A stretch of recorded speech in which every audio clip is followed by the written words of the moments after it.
मंगल मूर्ति सद्गुरु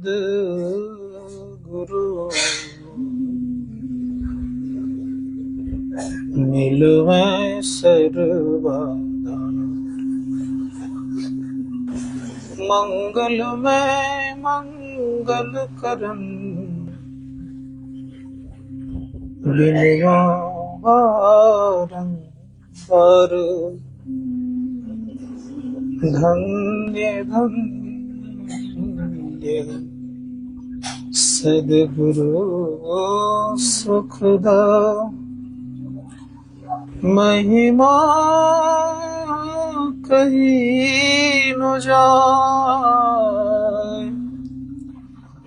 जो कछु कहूँ तुम्हारी कृपा।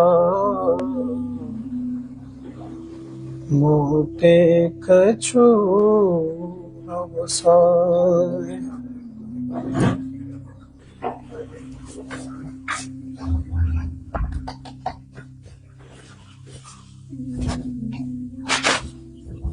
परम पूज्य सद्गुरु महाराज की युगल पाद पद्मों में नमन। उपस्थित धर्म प्रेमी सज्जनों, माता बाबा,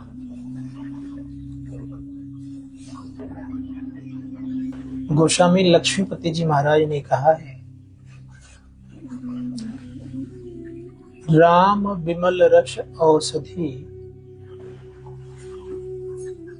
रहत संत के पास। लक्ष्मीपति अनुपाणते कृत व्याधि को नाश।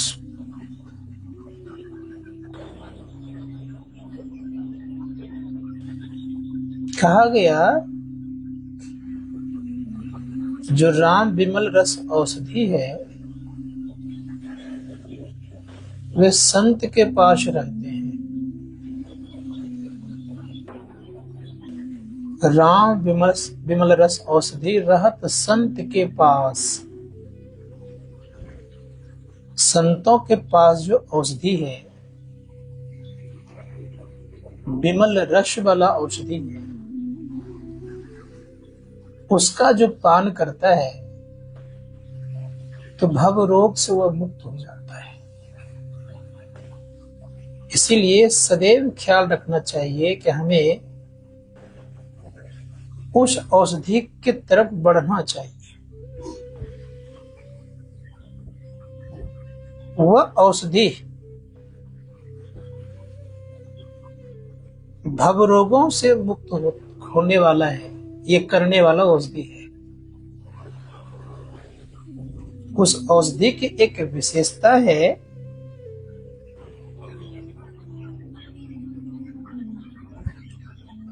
कि जो उस औषधि में अपने को रखते हैं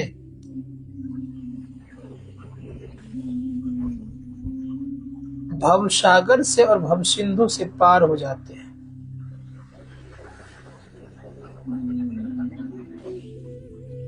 तो कोशिश करना चाहिए हम लोगों को यह कि हम उस औषधि का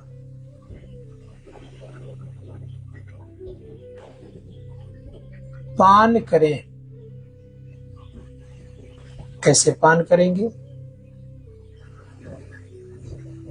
उस औषधि का कई नाम दिया है संतों ने।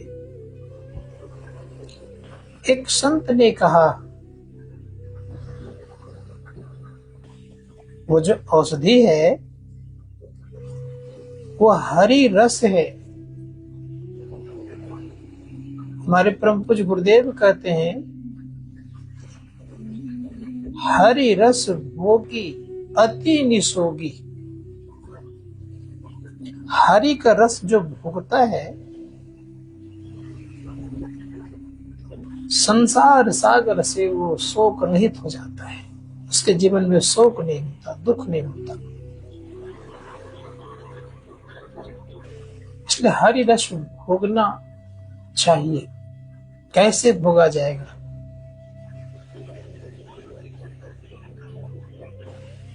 पहले हम लोग को जानना पड़ेगा सद्गुरु क्या है। हमारे परम पूज्य गुरुदेव कहते हैं, सतगुरु सुख के सागर। शुभ गुण आगर ज्ञान उजागर है। सदगुरु क्या है? सुख के सागर हैं। अब सुख के सागर का संग लगेगा तो उसका कुछ न कुछ तो रंग चढ़ेगा ही।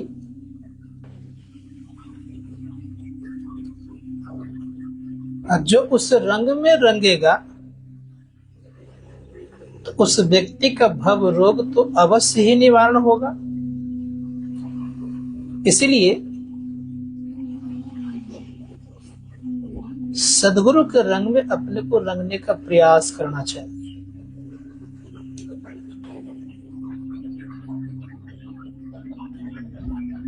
वह रंग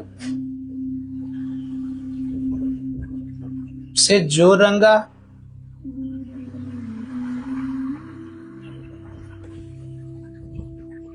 फिर वह रंग कभी उतरा नहीं।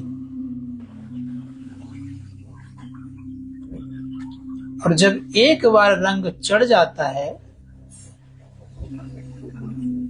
तो ऋषि मुनिगण कहते हैं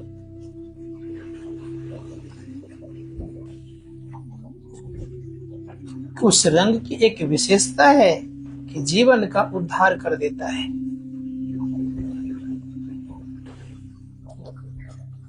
तो मैं कह रहा था रस के संबंध में, उस रस को सहजबाई ने बड़े प्रेम से पी और लोगों से भी कही, भैया जी हरि रस पी मत मारा। जो हरि का रस को पीता है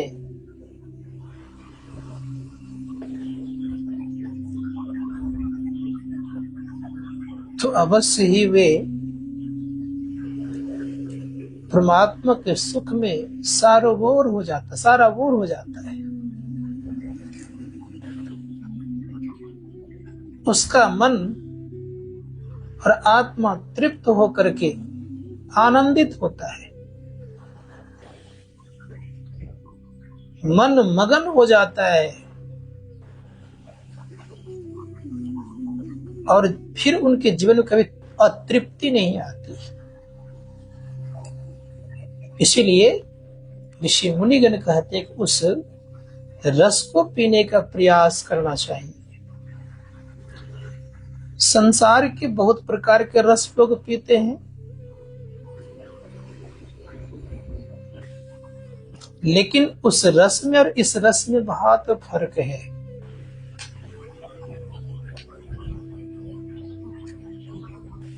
संतों ने कहा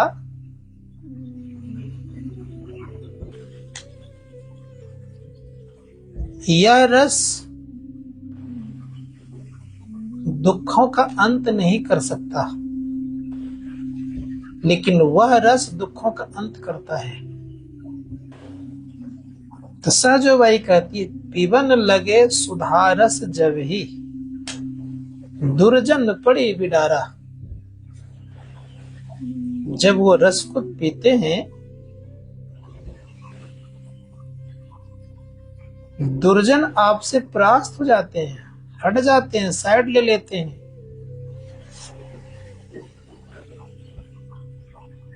और आप कैसे होते हैं? तो संत कबीर साहब कहते हैं कि आप बड़े आनंदित होते हैं।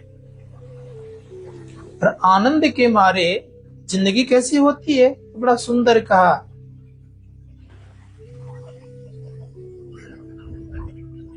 उनकी जिंदगी बड़ी सार्थक जिंदगी और आनंददायक होने के नाते स्थिति यह होती है, कहते हैं भजन में हो तो आनंद आनंद, आनंद ही आनंद है। बरसत अमिरस बादर भींगत है कोई संत, भजन में हो तो आनंद आनंद। अगर वास है तत्व की नदिया मानो धारा गंग, भजन में हो तो आनंद आनंद। संतों ने कहा कि आनंद ही आनंद। कैसा आनंद ये भी जानना चाहिए। ऐसा आनंद नहीं है कि एक दिन लगा दूसरे दिन उतर गया, सो नहीं है।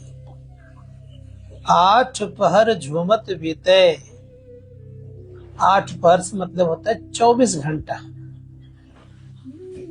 झूमत बीते 8 पहर वो आनंद में डूबे रहते हैं। इसीलिए उस आनंद की महिमा नहीं गा सकते। इसीलिए कहा परमात्मा आनंद स्वरूप है।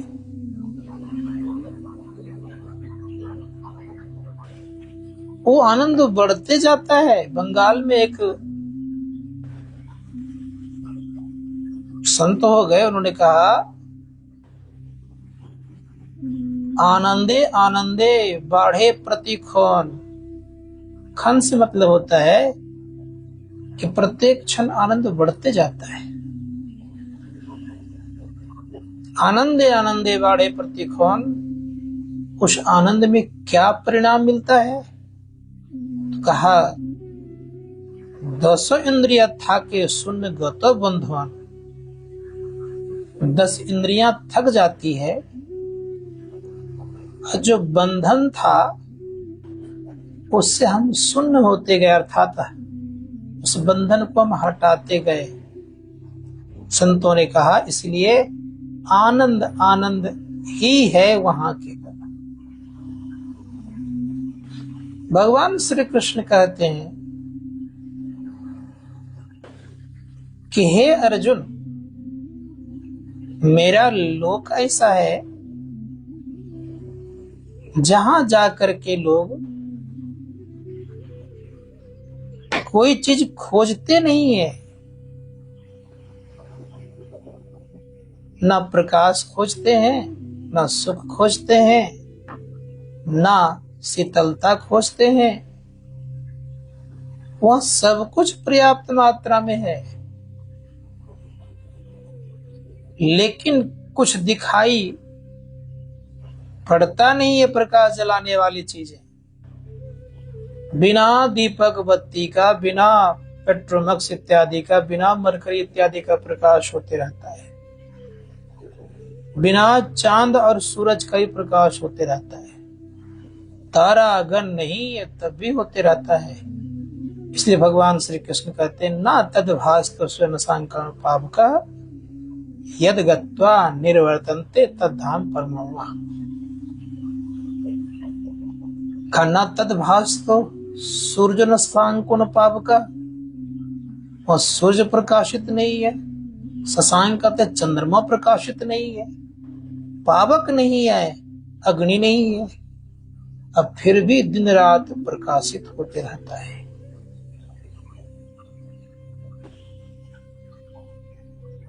संत महात्मा गण कहते हैं इसीलिए उस घर की तरफ हम लोगों को बढ़ने का प्रयास करना चाहिए।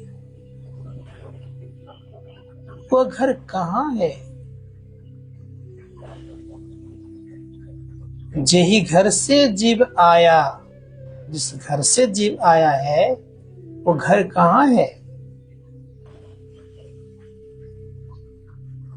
ऋषियों ने कहा वह घर किसी लोक लोकांतर में नहीं है।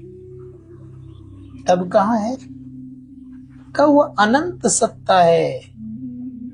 अनंत का मतलब होता है, एक व्यक्ति को मैं सुन रहा था, वे अनंत की व्याख्या कर रहे थे। नाम लेना अच्छा नहीं होता है, और बड़े अच्छे कथाकार हैं, उनके बहुत सारे फॉलोवर हैं, करोड़ों में फॉलोवर हैं। उनकी बात सुना रहा हूं, नाम नहीं लूंगा लेकिन बता रहा हूं। वो कह रहे थे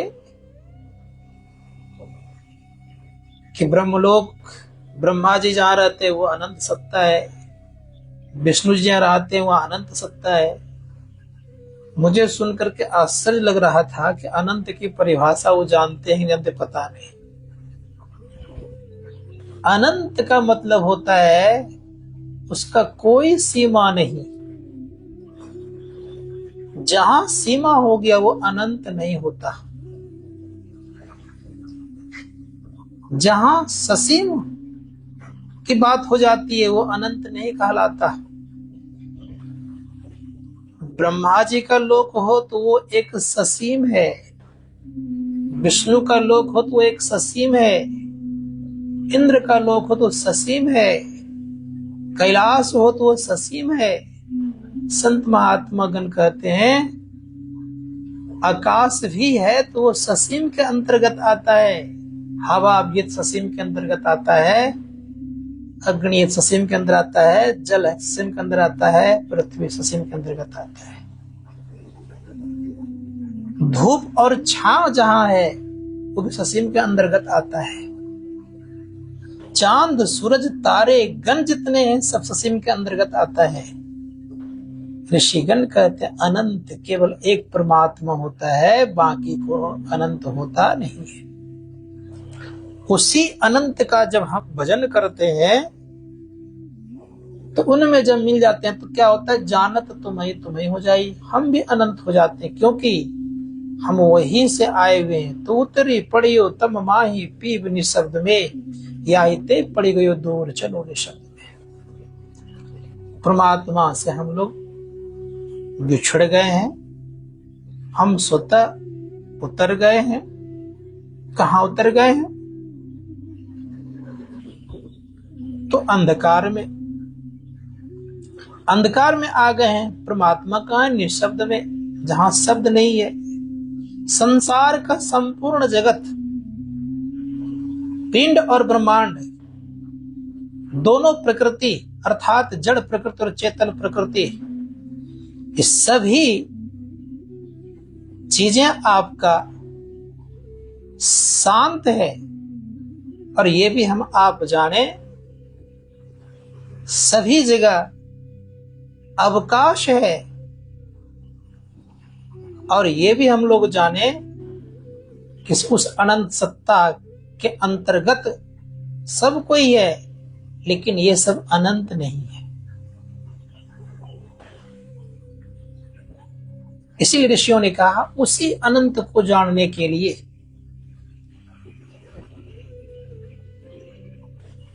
हम लोग मानव शरीर धारण किए हैं। मानवोचित कर्म करके जीवन को यहां से ऊपर उठाना चाहिए। जो जीवन को उठाता है वह व्यक्ति धन्य धन्य हो जाता है। तो मैं कह रहा था कोई भी लोक लोकांतर शांत नहीं है, अशांत है। अब ये जानिए, सब जगह हलचल है, और हलचल होने के नाते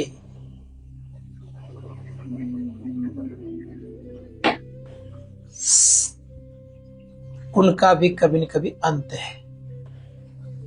इसलिए अनंत का कभी अंत होता नहीं है। उसी अनंत को जानने के लिए हम लोग संसार में आए हुए हैं, तो इसका प्रयास और प्रयत्न करना चाहिए। जो इसका प्रयास और प्रयत्न करते हैं, ऋषियों ने कहा वह व्यक्ति अवश्य एक दिन काल की बेड़ी को काट देता है। और जो काल की बेड़ी को काटता है तो सदैव याद रखिएगा वो फिर कभी जीवन में काल के बेड़ी के अंतर्गत नहीं आता है। तो यह ख्याल हम लोगों को रखना चाहिए और इसी ख्याल के तहत हम लोगों को चलना चाहिए, क्योंकि भजन करने में बड़ा बल भी लगता है और मेहनत भी चाहिए। बिना बल से और भजन मेहनत किए कोई भजनानंद को प्राप्त ठीक से नहीं कर सकता। इसीलिए उसको प्राप्त करने के लिए क्या करना पड़ेगा? ऋषियों ने कहा उसके लिए हम लोगों को सदैव एक मंत्र का जप करना पड़ेगा, अनेक मंत्र का नहीं। हाँ, जो अनंत मंत्र का जप करेगा, अनेक मंत्रों का जप करेगा, तो उससे भजन नहीं होगा। तब क्या होगा? इसको भी आज जानना चाहिए क्या होता है। अनेक नामों को जपेंगे तो आपका मन एकाग्र नहीं होगा, और जब मन एकाग्र नहीं होगा तो ऋषि मुनिगण कहते हैं कि आप पूर्ण रूपेण से सुखी भी नहीं हो पाएंगे। इसीलिए मन को एकाग्र करिए, और मन को एकाग्र करने के लिए इसकी बड़ी आवश्यकता है जीवन में। तो हम लोगों को ये ख्याल रखना पड़ेगा कि मन को एकाग्र करने के लिए एक नाम का जप और एक रूप का ध्यान आवश्यक है। और उसी एक रूप का ध्यान और एक रूप का जप करते करते साधक उस परम तत्व परमात्मा को जान जाता है, क्योंकि उसके पीछे सबका कनेक्शन लगा हुआ है। क्या लगा है जानना चाहिए। एक मंत्र का जाप करेंगे, मन एकाग्र आपका हो गया। जैसे जैसे मन आपका एकाग्र होते गया, तो एकाग्रता में आप अपने इष्ट के रूप को देख सकते हैं। एकाग्रता में आप इष्ट के साथ साथ रूप देखे, उसके बाद आपकी जो जो एकाग्रता बढ़ेगी। सिमनारायण स्वामी जी महाराज ने कहा, गुरु की मूर्ति मन में बसाओ, जो इच्छा सोई फल पाऊं। गुरु नित्यानंद जी महाराज ने कहा है, गुरु की मूर्ति को मन बसाते जो इच्छा करते सो फल की प्राप्ति करते हैं। लेकिन सिमनारायण स्वामी जी महाराज ने बड़ा सुंदर शब्द, सिमनारायण स्वामी जी महाराज ने कहा कि जो कोई गुरु की मूर्ति को मन में बसा लेते हैं तो आगे क्या होता है। तो कहा, गुरु मूर्ति सुरती बिच निरखो, तब उर होत इंजूर। तब उसके अंदर में रोशनी होती है, और उस रोशनी में जो ठहरते हैं, क्या हो गया, आवाज डबल हो रहा है। उस रोशनी में जो ठहरते हैं, तो संत महात्मा गण का तो उसमें शब्द होता है, वह शब्द परमात्मा की तरफ से आता है। इसीलिए ऋषियों ने कहा, उस शब्द को पकड़ने के लिए हम लोगों को थोड़ा थोड़ा अभ्यास करना चाहिए। जिनका मन शांत हो जाता है, जिन्होंने मन को जीत लिया, वह व्यक्ति सर्वश्रेष्ठ हो जाता है, और वे संसार में और परमार्थ में दोनों जगह सुखी होता है। इसीलिए ऐसा काम करना चाहिए। एक छोटी सी बात सुनाता हूँ आपको। एक बार अकबर के दरबार में बहुत सारे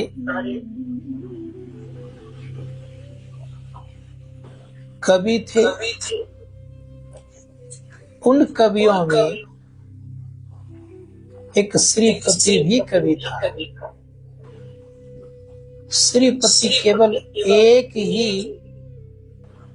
भगवान के भरोसे रहते थे, किसी बादशाह के भरोसे नहीं रहते थे।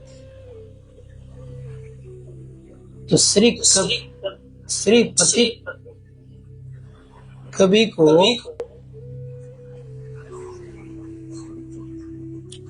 नीचा दिखाने के लिए वो लोग अकबर की बड़ाई करते थे, लेकिन ये अकबर की बड़ाई नहीं करते थे। ये कहते थे कि जिसको एक पर टेक नहीं, सो सब आस करो अकबर की। अर्थात राम को छोड़ करके मैं किसी की आशा नहीं रखता। उसी प्रकार से संत महात्मा गण कहते हैं कि अगर हम एक गुरु की आराधना करते हैं तो सबकी आराधना हो जाती है। तो ये ख्याल रखिएगा कि हम लोगों को गुरु की भक्ति करनी है। अब पूछता हूं मैं, गुरु की भक्ति क्यों करनी चाहिए? मैं ही पूछ लेता हूं आप लोगों से, आप लोग तो नहीं बोलेंगे। अब एक बात मुझे बताइए, जो व्यक्ति फैक्ट्री लगाया हो, तो फैक्ट्री लगाने वाला मार्का का नाम देता है, किसी दूसरे का तो नहीं देता है, अपना नाम देता है। जैसे कोई वैज्ञानिक कुछ खोजता है तो नाम अपना ही देता है ना। उसी प्रकार से परमपिता परमात्मा को खोज निकालने वाले संत सदगुरु होते हैं। इसीलिए सदगुरु का नाम होना अनिवार्य होता है। और उनकी भक्ति करेंगे तो सदगुरु की भक्ति हो जाएगी, और उनकी भक्ति नहीं करेंगे तो सदगुरु की भक्ति संभव नहीं है। सदगुरु की भक्ति नहीं होगी तो परमात्मा को आप प्राप्त नहीं कर सकते, सीधे शब्दों में। क्योंकि भक्ति करना तो गुरु की करना, भेदभाव गुरु से लेना, जो कुछ लेना देना है तो गुरु से लीजिए। गुरु सब कुछ देने में समर्थमान होते हैं। तो हम लोग को ये ख्याल करना चाहिए, एक नाम का जप, एक रूप का ध्यान, दृष्टि योग की क्रिया, तत्पश्चात दृष्टि योग क्रिया होने के पश्चात दृष्टि टिकने लग जाए तो वह व्यक्ति सहस्त्रदल कमल में प्रवेश करेगा। सहस्त्रदल कमल से पार करेगा तो फिर वह सूक्ष्म शरीर त्रिकुटी में जाएगा, त्रिकुटी से भंवर में जाएगा, फिर शून्य है, महाशून्य है, पहले तो शून्य है, फिर महाशून्य, भ्रमर गुफा है, सत्यलोक है, तब अनंत में जाकर के सारे दुखों का अंत करेगा। यही थोड़ा सेवा में कहा। बोलिए प्रेम से श्री सद्गुरु महाराज की जय। बंदगी सत्य।